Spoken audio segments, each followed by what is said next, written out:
अकोला विदर्भातून आजची खास कढई पनीर टोमॅटो शिवाय आणि चव मात्र एकदम भन्नाट. आज मी बनवली आहे कढई पनीर कमी तेलात आणि चवीमध्ये अजिबात कुठेही कमतरता नाही. यासाठी घेतलं आहे मऊ पनीर आणि भरपूर शिमला मिरची. पण या भाजीची खरी खासियत काय आहे की यात आपला विदर्भाचा कांदा खोबऱ्याचा मस्त वाटण आहे. यामुळे भाजीला छान घट्टपणा आणि एकदम घरगुती आणि झणझणीत चव आली आहे. आणि हो, अजून या कढाई पनीरमध्ये मी टोमॅटो अजिबात वापरलेला नाही. तरीही मसाल्याची चव इतकी छान आली की प्रत्येक घास अगदी चविष्ट लागतो.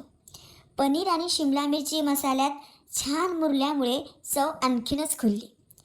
कमी तेलात घरच्या मसाल्यांनी आणि आपल्या विदर्भाच्या चवीच्या थोड्या तिखटपणासोबत बनवलेली ही मस्त कढाई पनीर.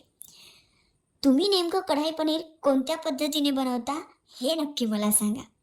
आणि आपण अकोल्यातले लोक, त्यामुळे टमाटर जास्त काही आपल्याला प्रत्येक भाजीत आवडत नाही.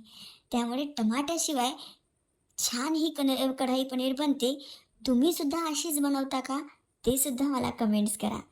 मनापासून धन्यवाद.